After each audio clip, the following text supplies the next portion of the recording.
Olá pessoal, vou falar um pouco hoje sobre o Poder Executivo, né? Mas vamos lembrar que eu não sou nenhuma professora, certo? Eu sou apenas uma estudante concurseira, embora eu seja formada em Direito.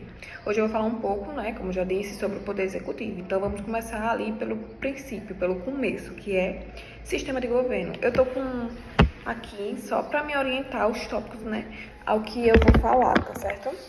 Vamos começar pelo sistema de governo. O sistema de governo é um conjunto, né, normativo ali de várias normas que vai explicar como funciona a relação entre o poder executivo e o poder legislativo, certo? Então existe o sistema presidencialista, que é o adotado por nós aqui no Brasil. Também existe o parlamentarista, que é adotado em outros locais aí pelo mundo. O principal ponto do presidencialista é que se reúne em uma única pessoa, que é o presidente da República, duas funções, que é chefe de Estado e chefe de governo. Chefe de Estado ele vai estar sendo responsável internacionalmente como nacionalmente, né, por representar o Estado. Já como chefe de governo, ele vai ali exercer atribuições de governo mesmo, de governar o país, certo? Vamos lá. Agora nós vamos ali dividir. A gente sabe que o poder executivo ele se divide tanto no federal, como no estadual, como no municipal. Vamos começar pelo principal, que é o federal. Depois a gente vai para o estadual e municipal. Mas o foco aqui é mais o federal e o estadual, certo, gente? Então, o federal ele é composto pelo presidente da República, certo? E ele vai ser auxiliado pelos ministros de Estado. Já no estadual é composto pelo governador, auxiliado pelos seus secretários de Estado, e pelo município vai ser pelo presidente ou pelo prefeito, juntamente com os secretários municipais. E qual é a função desses auxiliares? Justamente como está dizendo, auxiliar as funções do do presidente. Ele vai ali coordenar e fiscalizar algumas áreas predeterminadas, certo, pessoal? Então, sabemos que o mandato, né, de todos aqui são 4 anos, do presidente, do governador e do prefeito, sendo renovável uma única vez para um período subsequente. Então, eu exerci 4 anos, eu só vou poder exercer 4 anos após esses, então fica 8. Salvo se for ininterrupto, exercício 4, sair, depois eu posso? Pode. Você não pode exercer mais de 8 anos ininterruptos, 4 e mais 1. Isso não existe, certo? Como nós sabemos, as eleições elas são realizadas no mês de outubro, né? Há 4 anos, né? Em períodos aí de 4 anos. A primeira no primeiro domingo de outubro e a segunda em segundo turno no último domingo. Só que se o presidente ele obtiver, o governador ou o prefeito, a maioria absoluta dos votos, não considerando os nulos nem os brancos, no primeiro turno não haverá o segundo, mas dificilmente isso acontece. Então, por isso que nós vemos o segundo turno. E aqui o mais votado é quem vai ganhar, e não vai ser levado em conta a maioria absoluta, assim, a maioria simples, que é a quantidade de votos, né? Quem tiver mais ganha. Só relembrando que em caso de municípios só haverá segundo turno em caso de municípios que tenham mais de 200 mil eleitores. Eu me atrapalhei, 200 mil eleitores, que são pessoas votantes, que estão ali para votar. Habitantes é a quantidade geral de pessoas que residem naquele município. Então, me equivoquei, gente, é eleitores. Uma dica importante para a gente lembrar o sistema, né, de votação.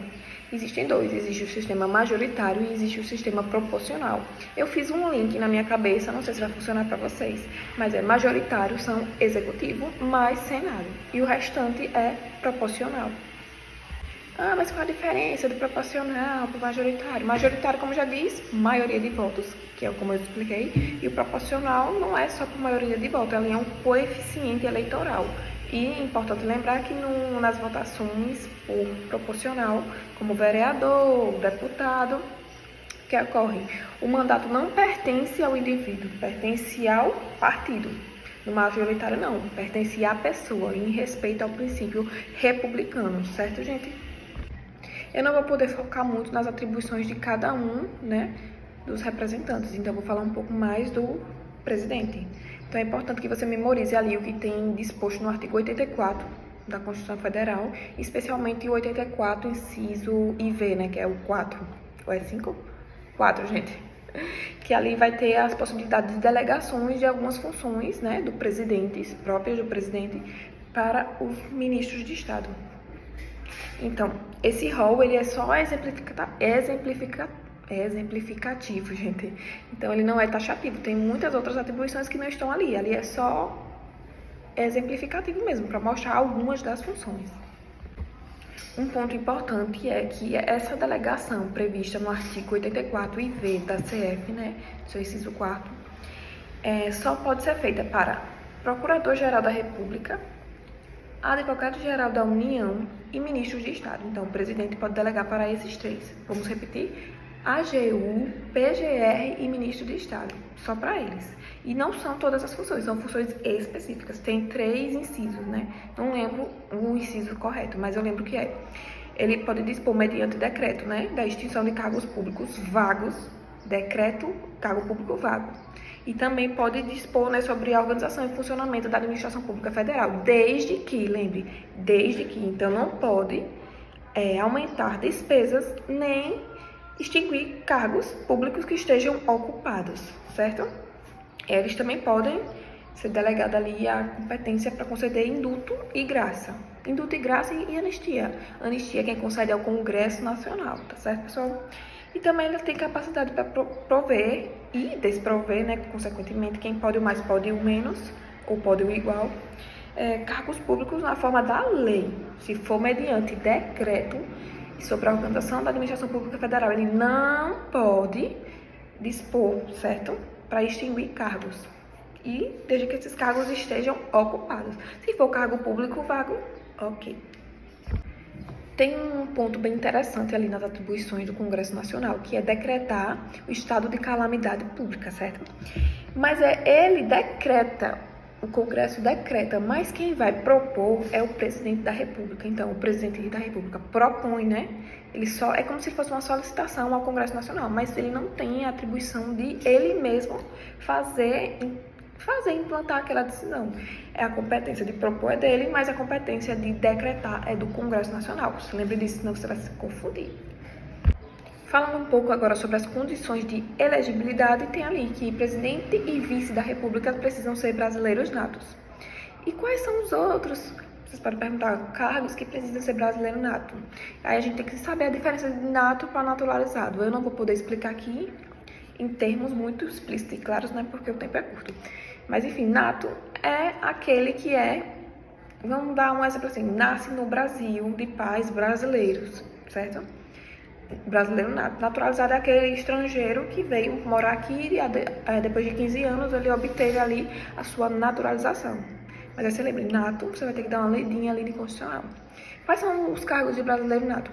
Presidente e vice, que é o que nós estamos estudando agora. Presidente da Câmara dos Deputados, presidente da Câmara de Deputados do Senado Federal, ministro do STF, de oficial das Forças Armadas, ministro do Estado da Defesa. Se eu não me engano, são só esses. Se eu tiver...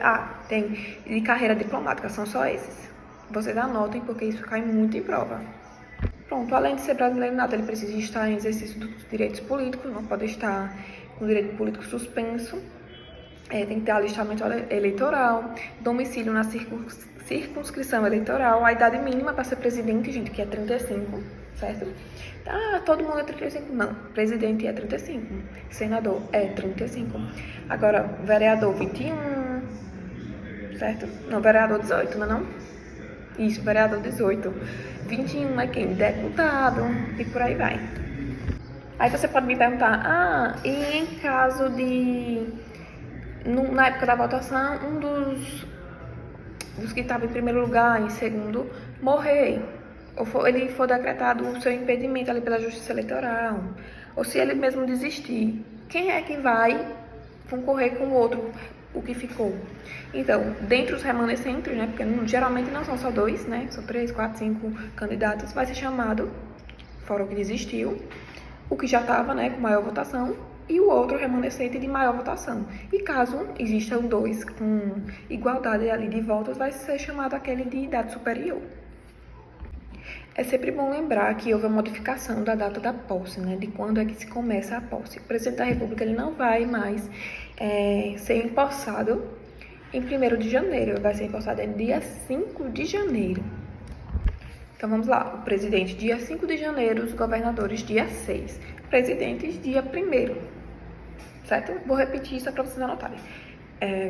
Prefeito, dia 1º, governador, dia 6 e presidente, dia 5. Vou falar um pouquinho sobre impedimentos e vacâncias. Primeiro, vamos começar por sucessão. Sucessão, você lembra que é algo definitivo. Sucessão, você lembra de morte. Quem sucede é quem ficou, né? Quem morreu vai ter a sucessão. Pronto. Sucessão é quando o presidente ele está impedido definitivamente de exercer as suas funções. Então, na linha comum, quem sucede o presidente é o vice. Mas ele vacância de cargo. Pode ser um ano temporário, certo? E se ele for substituído? Aqui são coisas mais temporárias. Ele foi viajar, então quem fica é o vice. Agora, caso haja a vacância do presidente e do vice, os dois, vamos supor, perderam um cargo. Quem que vai poder ocupar esse cargo? Então, normalmente, nesses casos, tem uma ordem sucessiva, ou seja, uma ordem obrigatória, certo? Então, primeiro começa pelo presidente da Câmara dos Deputados. Se ele não puder, vai para o presidente do Senado. E se ele também não puder, vai para o presidente do STF, certo? Primeiro o vice não pode, Câmara dos Deputados, presidente da Câmara dos Deputados. Se ele também não pode, presidente da Câmara do Senado Federal. Caso esse também não possa, presidente do STF. Agora, no âmbito estadual, caso não possa, né, o vice do governador, quem será? Será o presidente da Assembleia Legislativa ou, se esse não puder, lembra que é uma ordem sucessiva, gente, será o presidente do TJ. E nos casos dos municípios, se o vice não puder, quem será o presidente da Câmara Municipal. Agora eu pergunto, você sabe o que é um mandato tampão? Então, gente, o mandato tampão vai ocorrer quando houver a vacância dos cargos, né, de presidente e vice, porque aquela outra explicação anterior não é a regra, certo? Ali são para impedimentos pontuais. Se for por vacância dos dois cargos de vice e presidente, haverá novas eleições. Então, isso que é o mandato tampão, porque ele vai tampar o tempo que falta para concluir o mandato daquele presidente e vice que perdeu o cargo ou que não vai poder exercer por algum outro impedimento, certo? Por isso o mandato tampão, porque ele vai tampar esse cargo aqui e quando acabar, acabou, certo? Então, o mandato tampão ele pode ocorrer nos 2 primeiros anos, certo, do mandato do presidente. Se for nos 2 primeiros anos, o que acontece? Ocorrerá uma eleição direta, né, que são pessoas vão às urnas votar, ok? No prazo de 90 dias. Se for nos últimos 2 anos do mandato, vai ocorrer uma eleição indireta, que não é o povo quem vai votar, sim ali os representantes. Os representantes do povo, que é o Congresso Nacional. Vamos falar um pouco agora sobre a ausência do país, né, pelo presidente e vice e a licença do Congresso Nacional. Assim, nos casos em que o presidente ou o vice eles precisem se ausentar do país por mais de 15 dias, então por prazo superior a 15 dias. Se for menor ou igual a 15, ele não vai precisar da autorização do Congresso Nacional. Lembre que quem dá autorização é o Congresso Nacional. Anota aí, Congresso Nacional dá autorização para o presidente sair, certo? Nos prazos superiores a 15 dias, porque se ele sair por prazo superior a 15 dias sem a autorização, ele vai perder o cargo, certo? Mesma coisa para posse. Se ele não tomar posse em 10 dias e for injustificadamente, vai perder também, né, o cargo. Na verdade, ele não vai perder o cargo, porque ele nem vai ter o cargo porque ele não foi empossado. Na verdade, o cargo vai ser decretado vago, certo, pessoal? Essa norma serve também para o estadual e para o municipal. É uma norma de reprodução obrigatória. Tem a vigência aqui explícita do princípio da simetria. O que estiver na Constituição Federal em relação ao prazo e autorização vai estar na Constituição Estadual e também, consequentemente, na lei orgânica do município. Eu já falei um pouco, né, sobre o ministro de Estado e é o que realmente é um foco maior, certo? Eu não vou focar tanto nos secretários de Estado e municipais, mas segue a linha de raciocínio idêntica, que eles são nomeados para cargo de comissão, que é um cargo de confiança ali do presidente da República, né? De livre nomeação e livre exoneração. Livre nomeação e exoneração. Não pode o Congresso, a Câmara, se opor à nomeação e exoneração. Quem escolhe é o presidente, certo? Mas lembra que eu tô falando de ministros de Estado, gente, é um cargo político.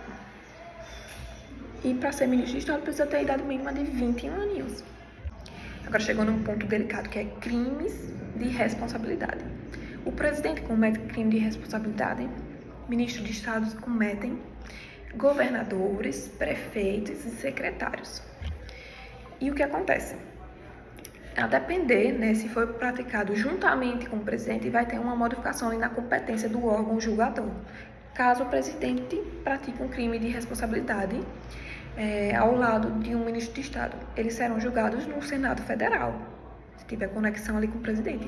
Agora, caso o ministro pratique esse crime e não tenha relação com o presidente ali, não foi junto com ele, ele vai ser julgado no STF. Então, em regra, a competência é que o STF vai julgar os crimes de responsabilidade dos ministros de Estado. Agora, caso tenha conexão com o presidente, eles vão para o Senado Federal, ok?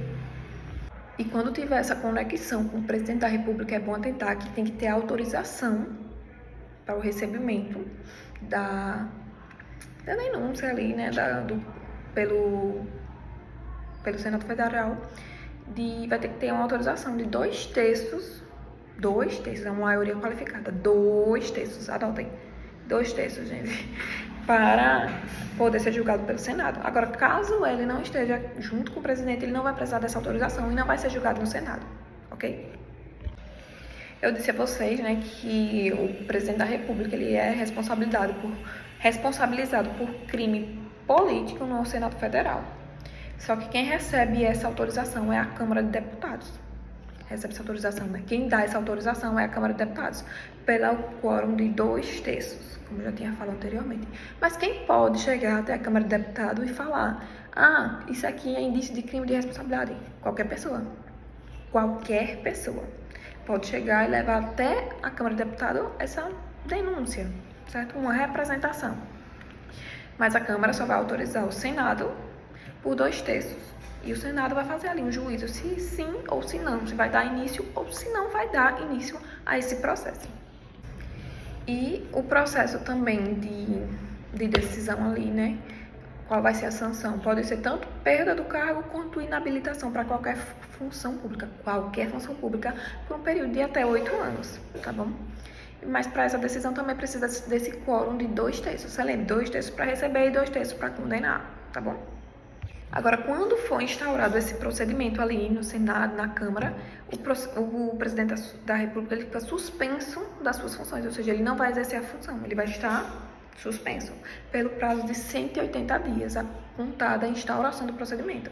Se ultrapassar 181 dias, ele volta a exercer, acaba a suspensão, certo? Um ponto extremamente importante é que essa denúncia por crime de responsabilidade só pode ser recebida enquanto o indivíduo ali estiver exercendo a função. Caso ele deixe de exercer, não vai ser mais responsável, não vai ser mais possível receber esta denúncia. Mas o que acontece? Muitos faziam o quê? Quando tinham ciência que estavam sendo investigados, eles renunciavam ao cargo. Aí o que acontece? Para minar, né, com essa impunidade, o que foi que aconteceu? A decisão foi tomada de que se essa renúncia ocorrer depois de já ter sido iniciado o processo, ele continua.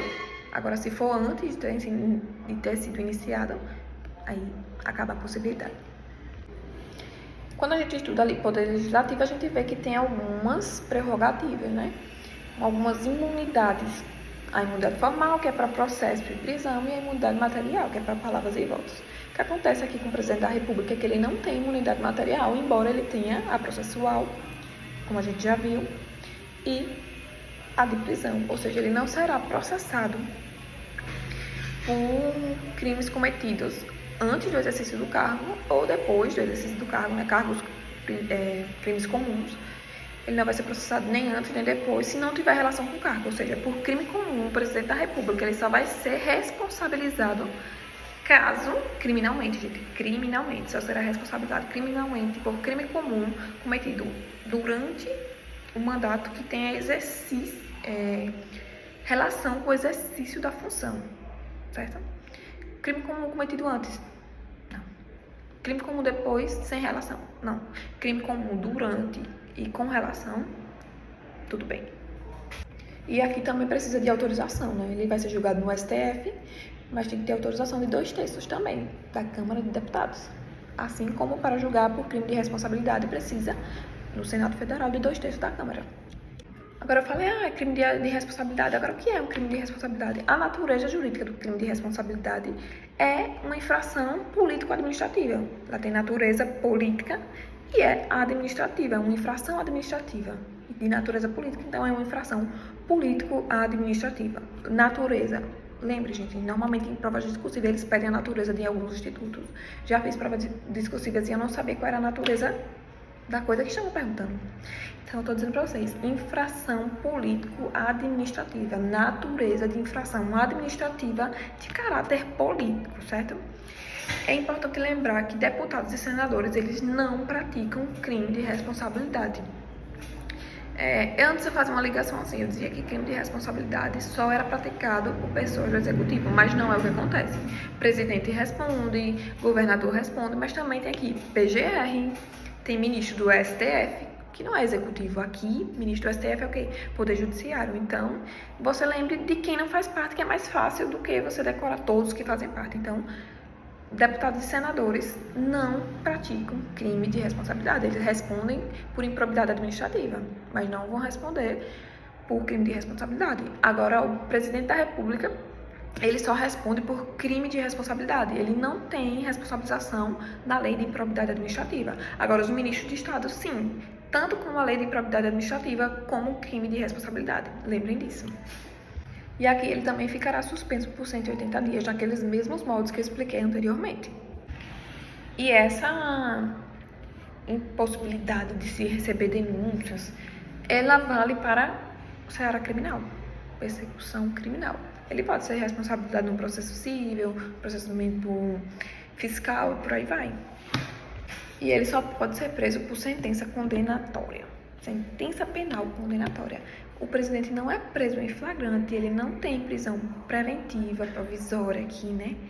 Temporária, não. Ele só é preso por sentença judicial transitada em julgado, condenatória. E já chegando na parte final da nossa explicação, como eu disse que não ia adentrar muito aos outros poderes, né? O governador, normalmente por crime comum, ele é julgado também, não no STF, né? É no STJ. Sem haver a necessidade de autorização legislativa, como ocorre com o presidente, que precisa da Câmara dos Deputados.